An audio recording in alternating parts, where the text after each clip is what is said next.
Assalamualaikum warahmatullahi wabarakatuh. Bulan puasa sudah di depan mata. Tinggal menghitung hari. Kita mulai menghitung kalender, menunggu pengumuman hilal, menyiapkan menu sahur dan buka. Tapi, tahukah kamu bagaimana sejarah puasa itu ada hingga diwajibkan? Apakah sejak awal Ramadan sudah semudah yang kita jalani hari ini? Ataukah ada pengorbanan besar sebelum syariat ini menjadi ringan bagi kita? Lebih dari 1400 tahun yang lalu, di Madinah, puasa pernah begitu berat hingga seseorang tidak boleh makan semalaman hanya karena tertidur setelah berbuka. Seorang sahabat bahkan jatuh pingsan di siang hari karena tidak ada setetes air pun yang masuk ke tubuhnya sejak hari sebelumnya. Dan belum selesai ujian itu, di bulan yang sama, kaum muslimin harus menghadapi pasukan besar Quraisy dalam pertempuran pertama dan terbesar dalam sejarah Islam, Perang Badar. Dalam keadaan berpuasa, dalam keadaan jumlah yang jauh lebih sedikit. Ramadan bukan hanya bulan menahan lapar. Ramadan adalah bulan ujian, pengorbanan, dan kemenangan. Inilah kisah bagaimana puasa diwajibkan, bagaimana ia berubah, dan bagaimana Ramadan menjadi simbol kemenangan umat Islam. Selamat datang di Epos History, tempat kita menyelami kisah-kisah besar yang membentuk sejarah dan peradaban manusia. Sebelum kita mulai, pastikan kamu subscribe, tekan like, dan aktifkan lonceng notifikasi supaya tidak tertinggal kisah-kisah luar biasa lainnya. Mari kita mulai petualangan sejarahnya. Puasa tinggal menghitung jam. Kita menanti azan maghrib, menahan lapar, menahan dahaga. Namun, pernahkah kita berhenti sejenak dan bertanya, bagaimana sebenarnya sejarah puasa itu sendiri? Sejak kapan ia diwajibkan? Dan bagaimana proses panjang hingga ibadah ini menjadi rukun agung dalam Islam? Jika kita mundur ke belakang, tepatnya pada tahun kedua Hijriah atau sekitar tahun 624 Masehi, kita menemukan sebuah momen krusial dalam sejarah peradaban Islam. Pada tahun inilah di kota Madinah, Allah Subhanahu wa Ta'ala menurunkan perintah yang menjadikan puasa Ramadan sebulan penuh sebagai kewajiban, fardu, bagi umat Muslim. Tahun itu adalah tahun kedua setelah peristiwa besar hijrah. Kaum muslimin telah meninggalkan Mekah, kota kelahiran Nabi dengan penuh luka dan pengorbanan. Mereka tiba di Madinah membawa harapan baru. Secara politik, sosial, dan spiritual, komunitas muslim mulai membangun fondasi masyarakat yang berlandaskan wahyu. Namun pada saat itu, ada satu ibadah besar yang belum diwajibkan secara penuh atas mereka, puasa Ramadan sebulan penuh. Bayangkan suasana Madinah saat itu. Angin gurun berhembus pelan di antara rumah-rumah sederhana dari tanah liat. Kaum muhajirin dan ansar bahu-membahu membangun peradaban baru. Tetapi, Allah belum menurunkan ketetapan final tentang puasa Ramadan, sebagaimana yang kita kenal hari ini. Umat ini sedang berada dalam fase pembinaan. Inilah yang menarik jika kita melihatnya dari perspektif sejarah dan bahkan teknologi sosial. Syariat Islam tidak turun sekaligus dalam bentuk yang final dan kaku. Ia turun secara bertahap, menyesuaikan kondisi psikologis, sosial, dan spiritual umat. Konsep ini dalam kajian sejarah hukum dikenal sebagai gradualisme legislasi, sebuah metode pembentukan aturan secara bertahap agar masyarakat siap menerimanya. Puasa Ramadan pun melalui proses seperti itu. Berdasarkan dalil-dalil yang sahih, termasuk hadis-hadis yang diriwayatkan oleh Muhammad Al-Bukhari dan Muslim Ibn Al-Hajjaj, kita dapat memahami bahwa kewajiban puasa tidak serta-merta ditetapkan dalam satu hari. Di baliknya, terdapat hikmah besar dari Allah dan proses pembinaan iman yang sistematis. Pada tahap awal, kaum muslimin telah mengenal praktik puasa. Bahkan sebelum Ramadan diwajibkan, mereka telah berpuasa pada hari-hari tertentu, seperti puasa Asyura. Ini menunjukkan bahwa konsep menahan diri dari makan, minum, dan syahwat bukanlah sesuatu yang benar-benar asing bagi mereka. Lalu turunlah ayat yang bersejarah itu.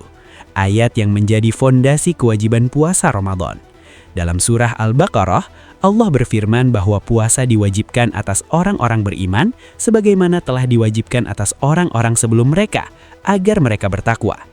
Ayat ini bukan sekedar perintah, melainkan penghubung sejarah panjang umat manusia.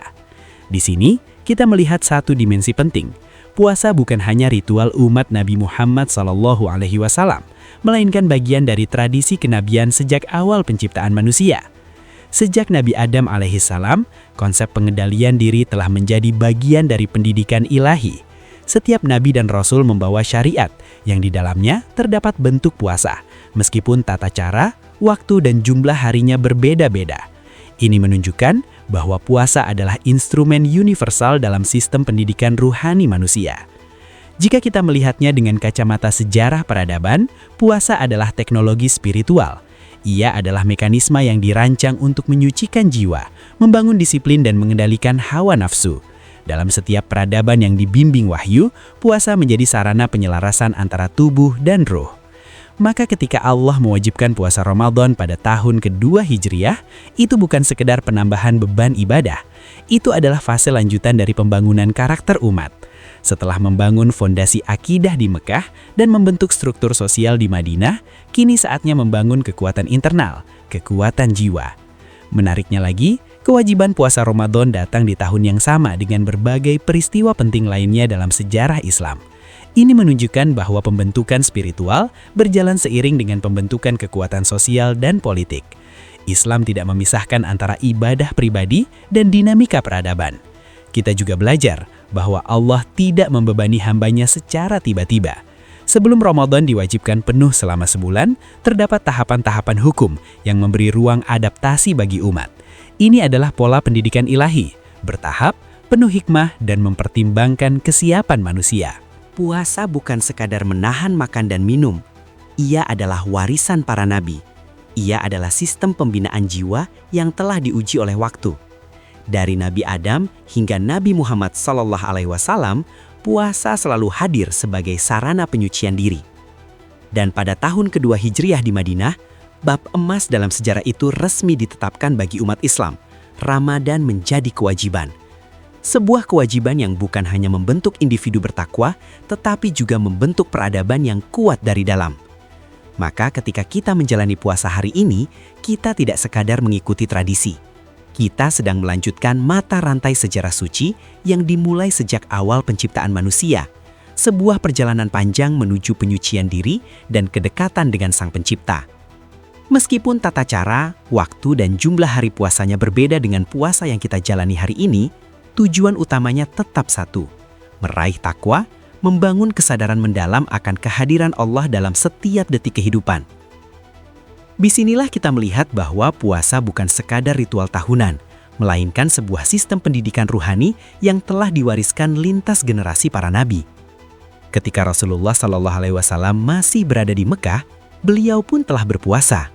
Namun, perlu dipahami secara historis, itu bukanlah puasa Ramadan sebulan penuh sebagaimana yang diwajibkan setelah hijrah. Pada fase Mekah, syariat masih berada dalam tahap pembentukan fondasi akidah. Penanaman tauhid dan penguatan iman menjadi prioritas utama sebelum beban-beban hukum yang lebih rinci diturunkan. Dalam sebuah hadis sahih yang diriwayatkan oleh Ummul Mukminin Aisyah radhiyallahu anha, disebutkan bahwa pada masa jahiliyah, kaum Quraisy telah memiliki tradisi berpuasa pada hari Asyura, yaitu tanggal 10 Muharram. Ini adalah fakta penting dalam membaca sejarah. Bahkan masyarakat pra-Islam pun masih menyimpan sisa-sisa praktik ibadah yang bersumber dari ajaran para nabi terdahulu. Rasulullah SAW pun berpuasa pada hari tersebut ketika masih di Mekah. Riwayat ini tercatat secara jelas dalam Sahih Bukhari, hadis nomor 2002, dan Sahih Muslim, hadis nomor 1125. Dari sini kita memahami bahwa puasa Asyura telah dikenal sebelum kewajiban Ramadan ditetapkan. Pertanyaannya kemudian menjadi menarik dari sudut pandang sejarah peradaban. Mengapa kaum musyrik Mekah berpuasa pada hari itu? Para sejarawan Islam menjelaskan bahwa besar kemungkinan mereka mewarisi tradisi tersebut dari sisa-sisa ajaran Nabi Ibrahim alaihissalam. Kita tahu bahwa masyarakat Arab masih mengakui Ibrahim sebagai figur leluhur spiritual mereka, meskipun akidah mereka telah tercampur dengan kemusyrikan. Pada hari Asyura itu pula, kaum Quraisy biasa mengganti kain penutup Ka'bah dengan yang baru, sebuah simbol penghormatan terhadap hari yang mereka anggap agung. Namun demikian, meski puasa Asyura telah dikenal, perintah untuk berpuasa selama 30 hari berturut-turut dalam satu bulan tertentu belumlah diturunkan. Artinya, umat Islam pada fase Mekah belum memikul kewajiban puasa Ramadan sebagaimana yang kita pahami hari ini. Kemudian tibalah peristiwa monumental dalam sejarah Islam, hijrah. Atas perintah Allah, Rasulullah SAW meninggalkan tanah kelahiran beliau yang tercinta, Mekah, dan berhijrah ke Madinah. Peristiwa ini bukan sekadar perpindahan geografis, melainkan transformasi peradaban. Dari komunitas tertindas menjadi masyarakat yang mulai membangun tatanan sosial berdasarkan wahyu. Setibanya di Madinah, Rasulullah menyaksikan fenomena yang menarik dari perspektif dialog antar agama. Kaum Yahudi di Madinah juga berpuasa pada satu hari khusus, yaitu tanggal 10 Muharram, hari Asyura. Beliau bertanya kepada mereka, "Mengapa kalian berpuasa pada hari ini?" Mereka menjawab bahwa hari itu adalah hari yang agung. Pada hari tersebut, Allah menyelamatkan Nabi Musa alaihissalam dan kaumnya, Bani Israel, dari cengkraman Fir'aun. Pada hari itu pula, Fir'aun dan bala tentaranya ditenggelamkan di Sungai Nil sebagai bentuk keadilan ilahi atas kezoliman yang mereka lakukan. Sebagai bentuk rasa syukur atas kemenangan besar itu, mereka berpuasa. Penjelasan ini membuka satu lapisan penting dalam sejarah kenabian. Puasa Asyura bukan sekedar tradisi etnis atau budaya, tetapi terhubung dengan peristiwa teologis besar, pembebasan dari tirani. Nabi Musa alaihissalam sendiri berpuasa pada hari itu sebagai ungkapan syukur kepada Allah. Maka kaum Yahudi melanjutkan praktik tersebut sebagai bentuk mengikuti jejak beliau. Mendengar penjelasan itu, Rasulullah SAW memberikan pernyataan yang sangat tegas dan penuh makna historis.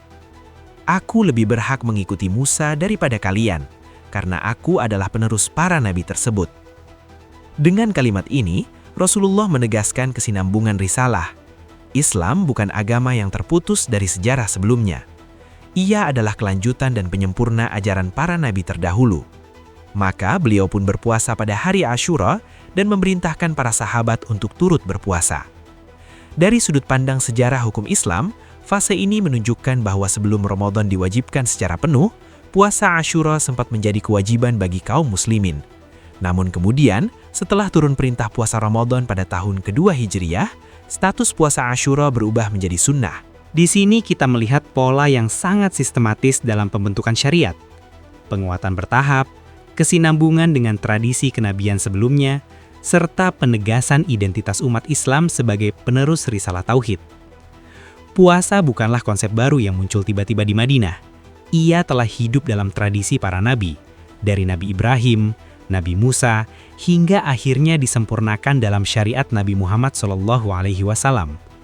Dan melalui proses sejarah yang panjang itu, umat Islam dipersiapkan untuk menerima kewajiban puasa Ramadan sebagai institusi spiritual tahunan yang membentuk takwa. Peristiwa puasa Asyura ini dijelaskan secara rinci dalam Sahih Bukhari hadis nomor 2004. Dari riwayat-riwayat yang sampai kepada kita, para ulama kemudian berbeda pendapat mengenai kedudukannya pada masa awal Islam. Sebagian riwayat dan pendapat menyebutkan bahwa puasa Asyura saat itu memiliki posisi yang sangat kuat dan bahkan diperintahkan secara tegas. Namun mayoritas ulama berpendapat bahwa ia tidak sampai pada derajat wajib yang mutlak, melainkan sangat dianjurkan. Setelah puasa Ramadan diwajibkan pada tahun kedua Hijriyah, kedudukan puasa Asyura pun berubah menjadi sunnah, ibadah sukarela yang tetap bernilai besar, tetapi tidak lagi mengikat. Disinilah kita melihat bagaimana hukum Islam tumbuh secara dinamis dan bertahap. Tidak ada lonjakan yang tiba-tiba tanpa persiapan. Setiap fase memiliki fungsi pendidikan, dan para sahabat memahami hal itu dengan sangat serius. Mereka menjalankan puasa Asyura dengan penuh komitmen.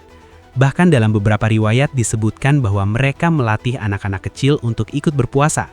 Jika anak-anak itu mulai merasa lapar atau menangis karena haus, para orang tua mengalihkan perhatian mereka dengan mainan hingga tiba waktu berbuka. Gambaran ini bukan sekedar kisah sentimental, melainkan cerminan metode pembinaan generasi.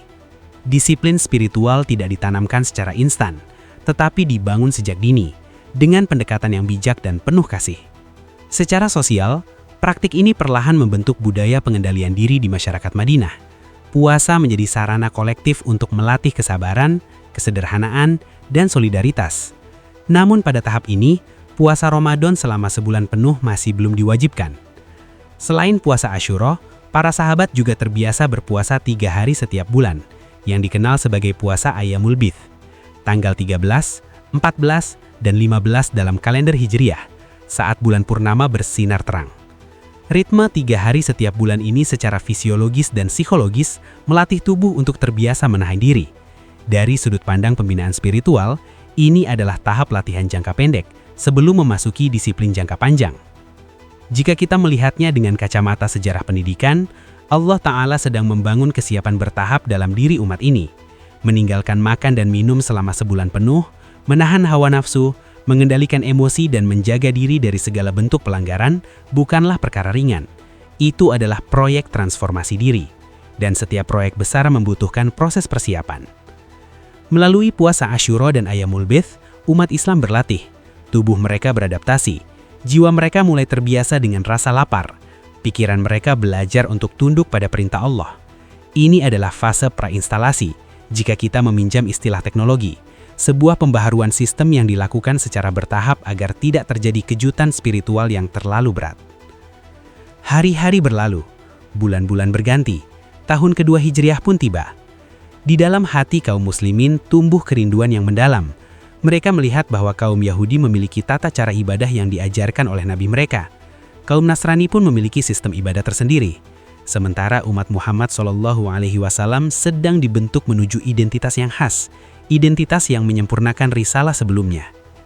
Sebagaimana sebelumnya Rasulullah SAW sering menengadahkan pandangan ke langit menantikan perubahan arah kiblat, sebuah peristiwa yang kelak juga terjadi pada tahun kedua Hijriah, suasana batin kaum muslimin dipenuhi harapan.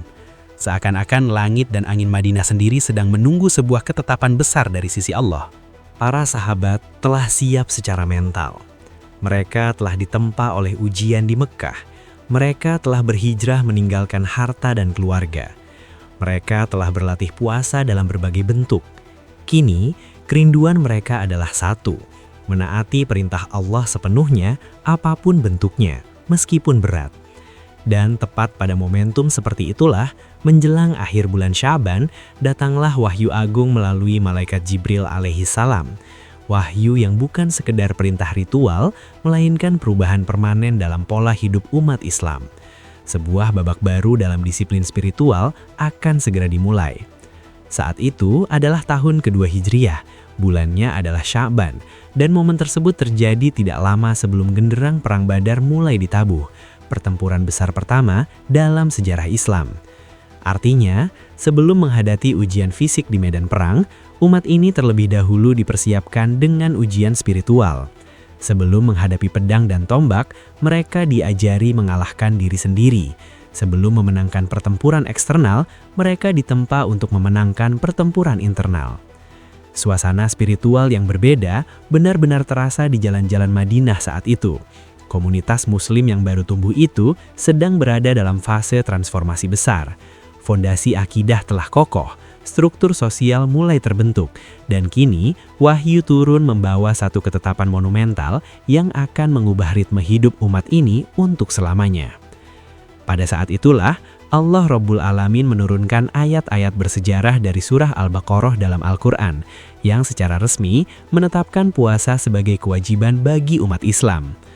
Allah Subhanahu wa Ta'ala berfirman, "Wahai orang-orang yang beriman, diwajibkan atas kalian berpuasa, sebagaimana diwajibkan atas orang-orang sebelum kalian, agar kalian bertakwa." Surah Al-Baqarah ayat 183. Ayat ke-183 dari surah Al-Baqarah ini bukan sekedar perintah hukum, ia adalah deklarasi sejarah.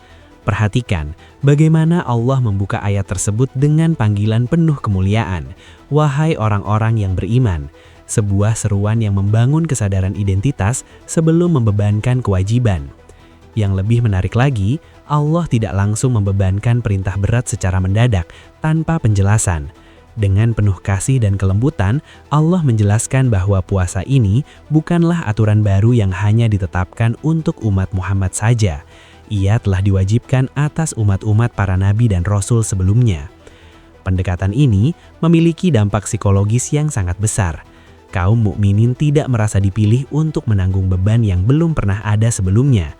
Sebaliknya, mereka merasa sedang masuk ke dalam mata rantai panjang tradisi kenabian, sebuah ibadah agung yang telah dijalani oleh generasi-generasi soleh sebelum mereka. Ini menciptakan rasa kesinambungan sejarah dan kebanggaan spiritual. Namun, di balik turunnya ayat ini, ada satu tahapan penting dalam sejarah kewajiban puasa Ramadan yang seringkali luput dari perhatian. Proses diwajibkannya puasa Ramadan tidak terjadi dalam satu bentuk final sejak hari pertama. Ia berlangsung secara bertahap. Ketika ayat tersebut pertama kali diturunkan, Allah Ta'ala masih memberikan ruang tertentu kepada para sahabat. Berdasarkan riwayat-riwayat yang dinukil dari Abdullah bin Mas'ud dan sejumlah hadis sahih lainnya, kita mengetahui bahwa pada tahap awal kewajiban ini, aturan puasa memiliki fleksibilitas yang lebih besar. Pada fase ini, orang-orang yang merasa berat untuk berpuasa atau yang memiliki kelemahan fisik diberi ketentuan untuk membayar fidyah, yaitu memberi makan seorang fakir miskin sebagai pengganti puasa. Dalam riwayat Muhammad Al-Bukhari dari Salamah bin Al-Aqwah, disebutkan bahwa ketika ayat ini turun, siapa di antara kami yang ingin berpuasa, maka ia berpuasa, dan siapa yang ingin tidak berpuasa, maka ia membayar fidyah. Keadaan ini berlangsung di kalangan para sahabat hingga turun ketentuan berikutnya yang lebih tegas. Artinya, pada tahap awal diwajibkannya puasa Ramadan, meskipun secara prinsip ia telah menjadi kewajiban, masih ada ruang untuk memilih dalam kondisi tertentu. Ini menunjukkan satu prinsip penting dalam sejarah legislasi Islam. Pembebanan hukum berjalan seiring dengan kesiapan umat. Perhatikan betapa maha pengasihnya Allah Ta'ala kepada hamba-hambanya. Dia tidak langsung mengikat sebuah umat yang baru tumbuh dengan aturan yang sangat ketat secara tiba-tiba. Tidak ada kejutan yang mematahkan semangat. Tidak ada beban yang datang tanpa persiapan. Allah menghendaki agar mereka menerima ibadah yang berat ini dengan kesadaran, cinta, dan kesiapan mental. Jika kita melihatnya dari sudut pandang pendidikan spiritual, fase ini adalah masa transisi. Umat telah dilatih dengan puasa Asyura dan Ayyamul Bid. Kini mereka diperkenalkan dengan puasa Ramadan sebagai kewajiban, tetapi dengan mekanisme adaptasi. Seiring waktu, ketika kesiapan spiritual dan sosial telah matang, ketentuan itu kemudian disempurnakan sehingga puasa Ramadan menjadi kewajiban penuh tanpa opsi bagi yang mampu. Inilah keindahan syariat. Ia tidak hanya mengatur, tetapi juga mendidik. Ia tidak hanya memerintah, tetapi juga membina. Dan di tahun kedua Hijriah itu, di tengah dinamika besar yang juga akan mengarah pada peristiwa seperti Perang Badar, Allah sedang membangun kekuatan internal umat ini melalui disiplin puasa. Puasa berarti menahan diri dari makan dan minum dalam rentang waktu yang panjang. Sebuah tindakan yang secara naluri bertentangan dengan tabiat dasar manusia. Secara biologis, manusia diciptakan dengan dorongan untuk segera memenuhi rasa lapar dan haus. Karena itu, ketika syariat puasa diturunkan, Allah Ta'ala tidak langsung menetapkan bentuk final yang paling berat. Dia terlebih dahulu menunjukkan adanya keringanan agar umat ini terbiasa. Pada tahap awal, orang-orang yang kuat imannya memilih untuk tetap berpuasa. Sementara mereka yang merasa lemah secara fisik atau belum sepenuhnya siap secara mental, diberikan opsi untuk menunaikan kewajiban itu dengan membayar fidyah, yakni memberi makan seorang fakir miskin. Mekanisme ini bukan sekedar dispensasi hukum, melainkan bagian dari desain pendidikan ilahi. Fase tersebut adalah masa pelatihan dan ujian bagi umat Nabi Muhammad SAW. Allah sedang membentuk ketahanan jiwa mereka secara bertahap. Namun, pilihan itu bersifat sementara. Allah tidak menghendaki hamba-hambanya berhenti pada standar minimal. Dia ingin mengangkat mereka menuju derajat takwa yang lebih tinggi. Bukan sekedar menggugurkan kewajiban, tetapi merasakan langsung manisnya kesabaran dalam menahan lapar dan dahaga demi meraih ridhonya. Beberapa waktu kemudian, di langit Madinah, turunlah ketetapan baru. Sebuah pengumuman wahyu yang mengubah hukum puasa menjadi lebih tegas dan final. Ketetapan ini tidak hanya berlaku untuk satu generasi, tetapi akan terus berlaku hingga hari kiamat. Setelah ayat tersebut diturunkan, tidak ada lagi pilihan bagi orang yang sehat dan bermukim. Puasa menjadi kewajiban penuh bagi setiap muslim yang mampu. Keringanan hanya tersisa bagi mereka yang benar-benar memiliki uzur syar'i, seperti usia lanjut atau penyakit permanen yang tidak ada harapan sembuh. Allah Subhanahu wa Ta'ala berfirman, "Bulan Ramadan adalah bulan yang di dalamnya diturunkan Al-Quran sebagai petunjuk bagi manusia, dan penjelasan-penjelasan mengenai petunjuk itu, serta pembeda antara yang hak dan batil. Maka barang siapa di antara kalian menyaksikan bulan itu, hendaklah ia berpuasa. Quran Surat Al-Baqarah ayat 185. Melalui ayat ke-185 Surat Al-Baqarah dalam Al-Quran ini, hukum puasa mencapai bentuknya yang sempurna dan final. Tidak lagi ada opsi bagi yang sehat dan tidak bepergian untuk menggantinya dengan fidyah. Perintahnya jelas, langsung, dan tegas. Hendaklah ia berpuasa. Para sahabat besar seperti Abdullah bin Abbas dan Salamah bin Al-Aqwa meriwayatkan bahwa setelah ayat ini turun, kesempatan membayar fidyah bagi orang yang sehat pun berakhir. Ketentuan fidyah hanya berlaku bagi mereka yang benar-benar tidak mampu berpuasa secara permanen. Inilah tahap ketiga dan terakhir dalam penetapan hukum puasa. Dari sisi sejarah legislasi Islam, kita melihat pola yang sangat sistematis. Pengenalan, pelatihan dengan opsi, lalu penegasan final. Ini adalah kurikulum pembentukan umat. Menariknya, momentum penetapan final ini terjadi pada bulan Syaban tahun kedua Hijriah, tidak lama sebelum peristiwa besar Perang Badar. Artinya, sebelum menghadapi konfrontasi fisik pertama melawan kekuatan Quraisy, umat Islam telah lebih dahulu ditempa dengan disiplin spiritual yang berat. Ini bukan kebetulan sejarah, ini adalah strategi ilahi. Kemenangan eksternal dimulai dari ketundukan internal. Dengan turunnya ayat tersebut, saum ditegaskan sebagai salah satu pilar utama dalam Islam. Ia bukan lagi ibadah opsional, bukan sekedar tradisi tahunan, melainkan fondasi pembentukan karakter umat. Melalui puasa, seorang muslim membuktikan ketundukan totalnya kepada Allah, bukan hanya di hadapan manusia, tetapi dalam kesendirian ketika tak seorang pun melihatnya selain Allah. Namun sejarah belum berhenti di sini. Ketika hukum puasa Ramadan telah ditetapkan secara final, aturan pelaksanaannya belum semudah seperti yang kita kenal hari ini. Pada tahap awal penerapannya, terdapat ketentuan-ketentuan yang lebih ketat dalam hal waktu makan dan hubungan suami istri di malam hari, yang kemudian juga mengalami penyempurnaan melalui wahyu berikutnya. Pada tahap awal penerapan puasa Ramadan, aturan pelaksanaannya memang sangat berat dan keras. Ini bukan karena Allah ingin menyulitkan, tetapi karena umat ini sedang ditempa dalam disiplin yang luar biasa. Fase ini menjadi ujian besar bagi para sahabat, ujian fisik, mental, sekaligus spiritual. Dengan aturan saat itu adalah sebagai berikut. Seseorang berbuka ketika matahari terbenam. Namun makan, minum, dan hubungan suami istri hanya diperbolehkan selama ia belum tertidur setelah berbuka. Artinya, jika seseorang tertidur, baik sebelum sholat Isya maupun setelahnya, maka sejak ia terlelap tidak lagi halal baginya makan atau minum pada malam itu. Puasanya dianggap telah dimulai kembali sejak ia tertidur. Ia harus menahan diri tanpa asupan apapun hingga matahari terbenam keesokan harinya. Bayangkan situasi tersebut. Anda telah berpuasa seharian penuh di bawah panas gurun, tubuh lelah, energi terkuras, lalu Anda berbuka dengan sekadarnya. Namun jika mata terpejam karena kelelahan, kesempatan untuk makan sahur pun tertutup. Tidak ada kesempatan kedua, tidak ada celah untuk memperbaiki keadaan malam itu. Inilah realitas yang dihadapi para sahabat di Madinah pada tahun kedua Hijriah. Mereka menerima aturan yang berat itu dengan wajah penuh kerelaan. Bukan karena mudah, tetapi karena takut kepada Allah dan cinta kepada Rasul-Nya.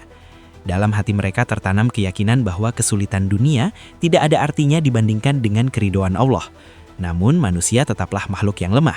Setelah bekerja sepanjang hari, di ladang, di pasar, atau dalam berbagai aktivitas berat, banyak di antara mereka yang tertidur segera setelah berbuka. Kelelahan fisik membuat mereka tidak mampu bertahan lama di malam hari. Akibatnya, mereka terpaksa berpuasa esok harinya tanpa makan sahur, bahkan tanpa sempat makan cukup pada malam sebelumnya. Aturan ini menjadi ujian luar biasa, terutama bagi para buruh dan pekerja keras dari kalangan Ansor. Puasa yang seharusnya menjadi ibadah penyucian jiwa, berubah menjadi perjuangan fisik yang sangat berat. Hari demi hari, mereka bertahan dalam kondisi tubuh yang semakin lemah. Itu adalah kesulitan yang hampir tak terlukiskan. Namun Allah Ta'ala tidak menghendaki penderitaan tanpa makna bagi hamba-hambanya. Ujian memang diperlukan untuk mengangkat derajat, tetapi rahmat-Nya selalu mendahului kemurkaannya. Di balik kesulitan itu, Allah sedang menyiapkan turunnya kemudahan. Dan benar, sebuah peristiwa menyentuh terjadi di tengah masyarakat Madinah. Peristiwa itu menimpa seorang sahabat dari kalangan Ansor. Kisahnya begitu menyedihkan, hingga ketika sampai ke telinga Rasulullah SAW, hati beliau yang penuh rahmat pun tersentuh. Peristiwa itu terjadi pada awal-awal Ramadan, di tengah masyarakat Madinah yang sedang belajar menyesuaikan diri dengan aturan puasa yang masih sangat ketat. Salah satu sahabat dari kalangan Ansor, Qais bin Sirmah radhiyallahu anhu, menjadi tokoh dalam kisah yang menggugah ini. Qais adalah seorang pekerja keras. Setiap hari, ia bekerja sebagai buruh di kebun-kebun kurma. Di bawah terik matahari gurun yang menyengat, ia mencurahkan tenaga demi menghidupi keluarganya. Pada masa itu, pekerjaan fisik bukanlah hal ringan. Tidak ada alat modern, tidak ada perlindungan dari panas yang ekstrim. Semua dilakukan dengan kekuatan tubuh dan ketahanan jiwa. Pada suatu hari di bulan Ramadan, ia tetap berpuasa sambil menjalani pekerjaan beratnya seperti biasa. Sejak fajar hingga matahari tenggelam, ia menahan lapar dan dahaga, sementara peluh membasahi tubuhnya di tengah panas padang pasir. Setelah menyelesaikan pekerjaannya, ia pulang saat waktu berbuka dalam keadaan sangat lelah. Tubuhnya hampir tidak memiliki sisa tenaga. Sesampainya di rumah, ia bertanya kepada istrinya, "Apakah ada makanan di rumah?" Istrinya menjawab dengan jujur, "Tidak ada makanan yang siap, tetapi beristirahatlah sebentar. Aku akan mencarikan makanan untukmu." Kalimat itu sederhana, tetapi menggambarkan realitas hidup mereka. Kesederhanaan, keterbatasan, dan perjuangan sehari-hari. Qais radhiyallahu an begitu letih.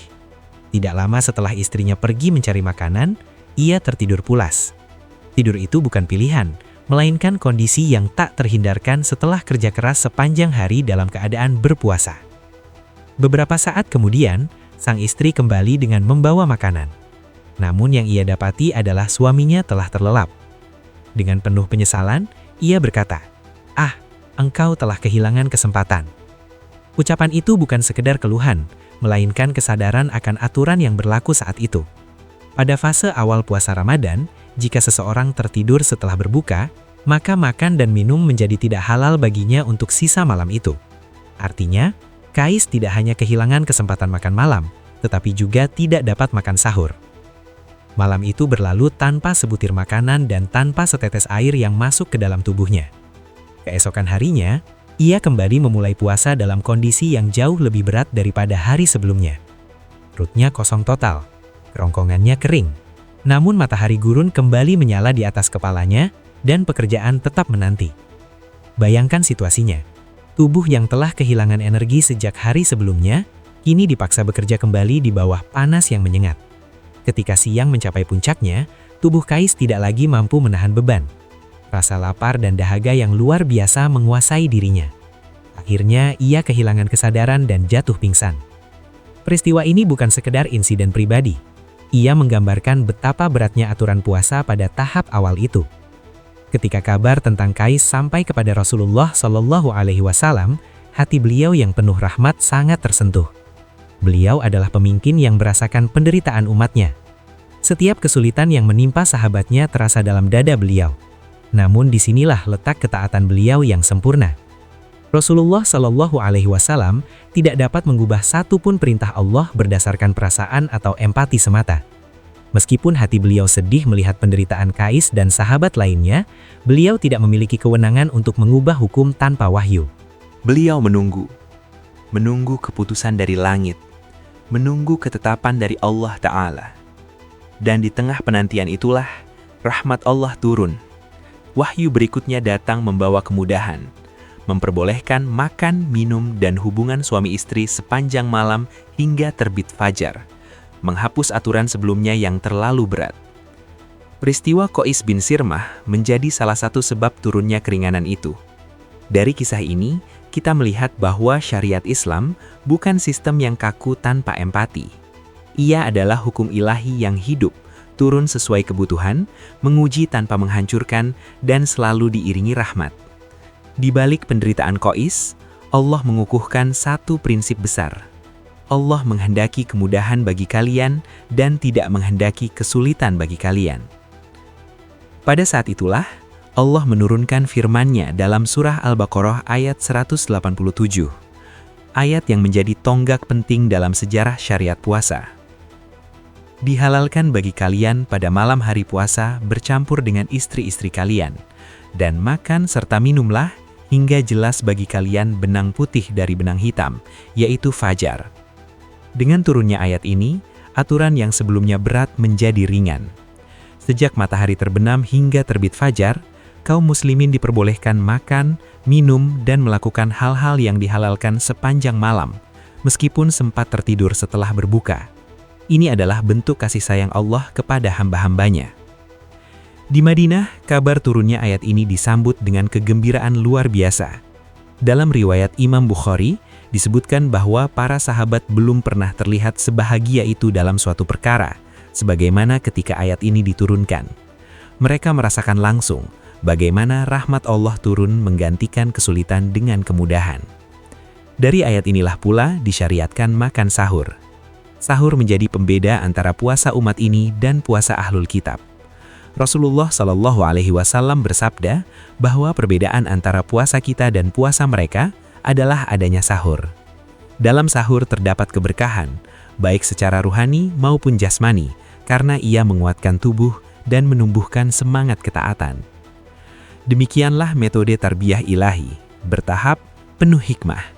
Dari aturan yang berat menuju keringanan, dari ujian menuju kesempurnaan syariat. Ramadan pun ditetapkan sebagai bulan rahmat, bukan bulan yang menghancurkan kemampuan manusia. Namun belum lama rasa lega itu dirasakan, ujian besar telah menanti. Pada tanggal 17 Ramadan tahun kedua Hijriyah, terjadilah pertempuran pertama dan terbesar dalam sejarah Islam, Perang Badar, yang berlangsung di daerah Badar. Di satu sisi, kaum muslimin baru saja diwajibkan berpuasa. Di sisi lain, mereka harus menghadapi pasukan Quraisy yang jumlahnya jauh lebih besar dan lengkap persenjataannya. Sekitar 300 lebih kaum muslimin menghadapi sekitar 1.000 pasukan musyrikin. Secara logika manusia, perbandingan itu hampir mustahil dimenangkan. Tetapi, Ramadan bukan sekedar menahan lapar dan dahaga. Ramadan adalah bulan pengorbanan, bulan pembuktian iman, bulan ketika ruh lebih kuat daripada jasad. Rasulullah Shallallahu Alaihi Wasallam dan para sahabat tetap berangkat menuju medan laga. Sebagian tetap berpuasa, sementara ketika kondisi menuntut kekuatan fisik yang maksimal, Rasulullah memberikan keringanan untuk berbuka. Ini menunjukkan keseimbangan syariat. Puasa adalah ibadah, tetapi menjaga agama dan mempertahankan diri juga ibadah. Islam tidak mengajarkan sikap memberatkan diri secara ekstrim. Ia adalah agama yang realistis dan penuh hikmah. Berpuasa demi meraih ridho Allah adalah ibadah. Berbuka untuk menguatkan diri dalam menjaga agama Allah dan menggantinya di hari lain juga ibadah. Di medan perang Badar itulah Allah menurunkan pertolongannya. Kemenangan diraih bukan karena jumlah atau perlengkapan, melainkan karena iman, doa, dan pertolongan dari langit. Dari peristiwa ini, kita belajar satu pelajaran besar. Ramadan bukan bulan kelemahan, melainkan bulan kekuatan. Bukan bulan kemalasan, tetapi bulan perjuangan. Ia melatih jiwa agar siap menghadapi ujian kehidupan, baik dalam bentuk lapar, kesulitan, maupun pertempuran mempertahankan kebenaran. Kemenangan dalam Perang Badar menegaskan satu makna besar. Ramadan adalah bulan kemenangan, bukan bulan kemalasan, bukan bulan yang dihabiskan hanya dengan tidur dan menunggu waktu berbuka. Ia adalah bulan ketika iman dibuktikan, ketika pengorbanan melahirkan pertolongan Allah. Kini, lebih dari 1.400 tahun berlalu, Ramadan kembali menyapa kita setiap tahun. Namun apakah kita mengingat perjalanan panjang di balik syariat yang kini terasa ringan? Puasa tidak langsung disyariatkan seperti yang kita jalani hari ini. Ia melalui tahapan, dimulai dari puasa Asyura, lalu datang kewajiban puasa Ramadan dengan pilihan membayar fidyah bagi yang mampu. Kemudian, aturan yang sangat ketat jika tertidur setelah berbuka tidak boleh lagi makan hingga esok hari. Hingga akhirnya, Allah menurunkan kemudahan melalui surah Al-Baqarah ayat 187, membolehkan makan dan minum sepanjang malam sampai terbit fajar. Semua tahapan ini adalah rahmat Allah yang luar biasa. Allah menerima pengorbanan para sahabat. Melalui kesabaran dan keteguhan mereka di Madinah, puasa menjadi mudah bagi jutaan kaum muslimin hingga hari kiamat. Sejarah ini mengajarkan bahwa ketenangan sejati ada dalam menerima perintah Allah. Mungkin pada awalnya terasa berat, namun di balik ketaatan itu selalu ada kemudahan. Di balik kesabaran itu selalu ada ketentraman, dan puncaknya adalah syurga. Hari ini, kita mungkin tidak berdiri di medan perang Badar. Kita tidak menghadapi pasukan bersenjata, tetapi kita menghadapi peperangan yang tidak kalah berat, peperangan melawan hawa nafsu, melawan amarah, melawan syahwat, melawan kemalasan, melawan bisikan syaitan. Itulah jihad yang hadir setiap hari. Ramadan adalah madrasah pengendalian diri. Ia bukan sekedar menahan lapar dan dahaga, tetapi menjaga mata dari yang haram, menjaga telinga dari yang sia-sia, menjaga lisan dari dusta dan hibah, serta menjaga hati dari iri dan sombong. Tujuan akhirnya adalah takwa, sebagaimana disebutkan Allah dalam Al-Quran, la'allakum tattaqun, agar kalian menjadi orang-orang yang bertakwa. Jika sejarah panjang Ramadan ini sedikit saja menyentuh hati kita, maka jadikan Ramadan tahun ini berbeda. Jangan biarkan ia berlalu seperti bulan-bulan biasa. Jadikan ia momentum kemenangan pribadi, kemenangan atas diri sendiri. Semoga Allah menjadikan kita termasuk orang-orang yang memahami nikmat kemudahan syariat ini, mensyukurinya dengan ketaatan, dan meraih derajat takwa, sebagaimana para sahabat radhiyallahu anhum dahulu meraihnya. Alhamdulillah atas nikmat Ramadan. Lebih dari 1.400 tahun yang lalu, di padang pasir dekat Madinah, dalam panas yang membakar, dalam perut yang kosong, mereka berdiri. Mereka berpuasa, mereka berperang, mereka bertahan. Dan dari pengorbanan itulah, Ramadan yang kita jalani hari ini menjadi ringan. Hari ini, kita tidak menghadapi pedang di medan perang Badar, tapi kita menghadapi medan yang lebih sunyi, medan melawan diri sendiri. Melawan hawa nafsu, melawan kemalasan, melawan godaan yang tak terlihat. Ramadan bukan sekadar menahan lapar, ia adalah warisan iman. Ia adalah bulan kemenangan. Kalau kamu merasa kisah ini menyentuh hati dan membuka wawasan, bantu channel Epos History berkembang dengan cara like video ini, tulis pendapatmu di kolom komentar, dan bagikan ke orang-orang yang kamu sayangi. Dan tentu saja, subscribe karena masih banyak kisah sejarah penuh hikmah yang akan kita jelajahi bersama. Sampai jumpa di episode berikutnya, karena sejarah bukan hanya untuk diketahui, tapi untuk direnungi. Wassalamualaikum warahmatullahi wabarakatuh.